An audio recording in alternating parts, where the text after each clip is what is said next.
Iroda Nosirova bilan Jo'rabek xonanda ikkalasi institutda sevishib qoladi.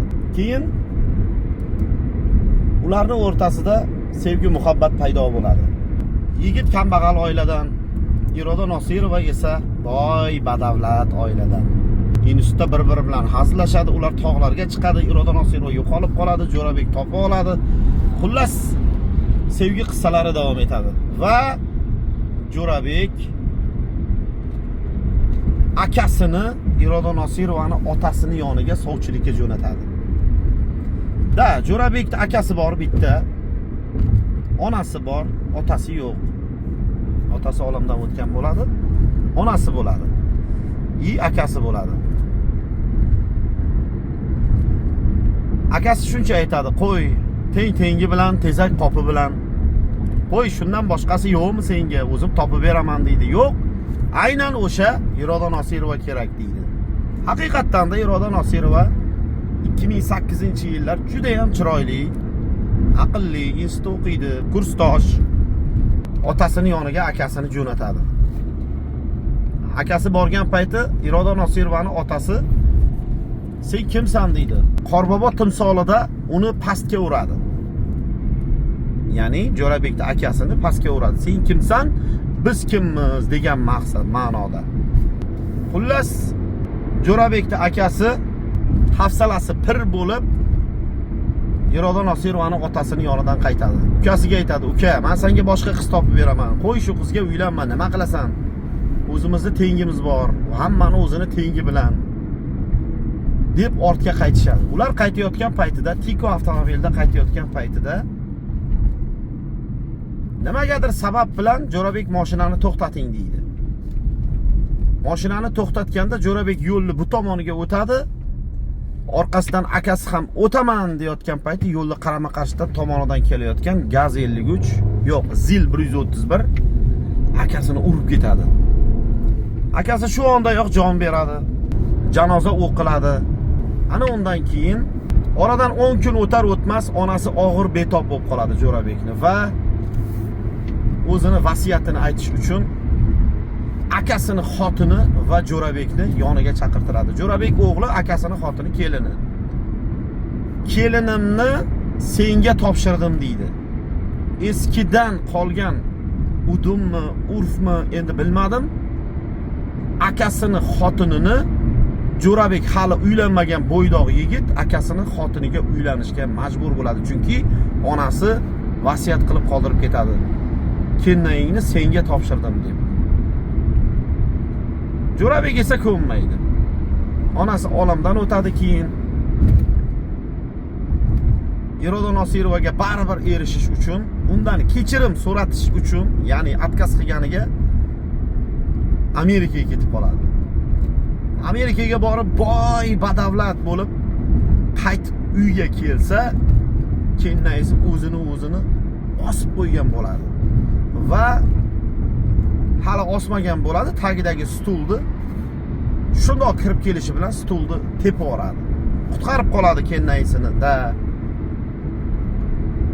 Onasi olamdan o'tib ketgan bo'ladi. Xullas, uylanadi. Iloji yo'q. Amerikadan kelgan, puli bor, uylanadi. Keyin Iroda Nosirovaga alami bor, kechirim so'rattirish kerak. Otasini bankrot qiladi. Jo'rabek xonanda qizning otasini firmasini cho'ktiradi. Sun'iy ravishda cho'ktirib, bankrot qilib, otasini o'rniga o'tib oladi va otasini uyini sotib oladi. Iroda Nosirova onasi bilan, otasi bilan ko'chada qoladi. Va ijaraga ikki xonali bir hovli uy oladi. Uyini sotib olgan paytida Iroda Nosirova bilan otasi, onasi chiqib ketayotgan paytida kechirim so'rasang, uyingni qaytarib beraman deydi. Yo'q, kechirim so'ramaydi.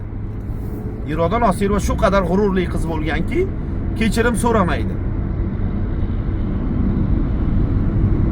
Ijaraga chiqib ketishadi. Bir hovliga, eski hovliga chiqib ketishadi. E'lonlardan ish izlaydi. Ko'chalarda oldin Toshkentda e'lonlarda yozib qo'yilardi. Ish bor, ish bor, ish bor deb. Har kuni telefon qiladi kimgadir ish bormi, ish bormi, ish bor deb rosa qiynalishadi.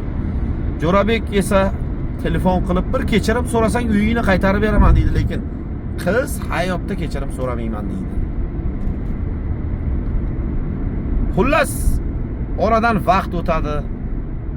Onasi gapiradi, bir kechirim so'rasang o'lib qolasanmi deydi.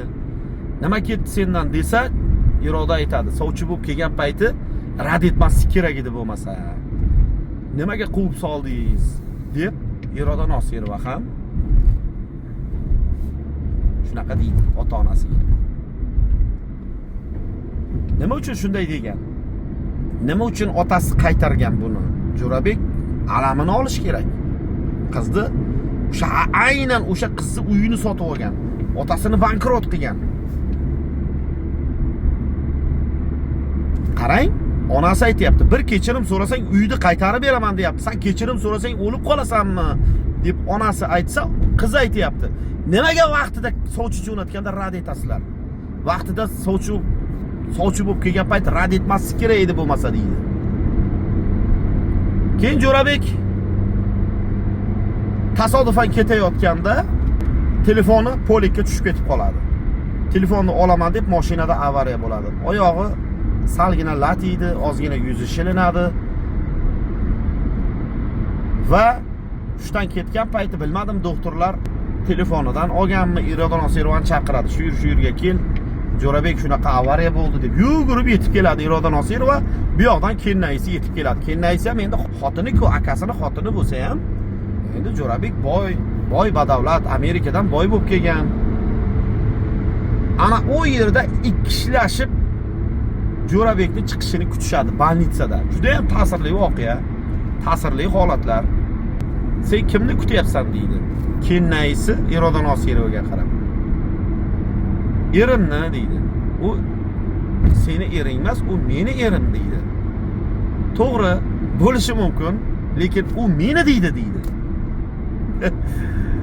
Juda ham chuqur odamni ta'sirlantiradigan holat aynan o'sha kulminatsion nuqtada bo'ladi, do'stlar. U meni erim desa, kennayisi bo'lishi mumkin. Seni ering bo'lishi mumkin, lekin u meni deydi. Qaraydi.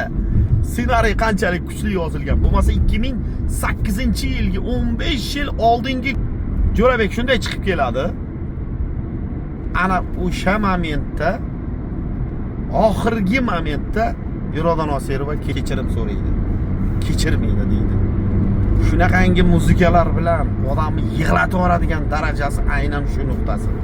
Lekin Jo'rabek Iroda Nosirovani alvido deb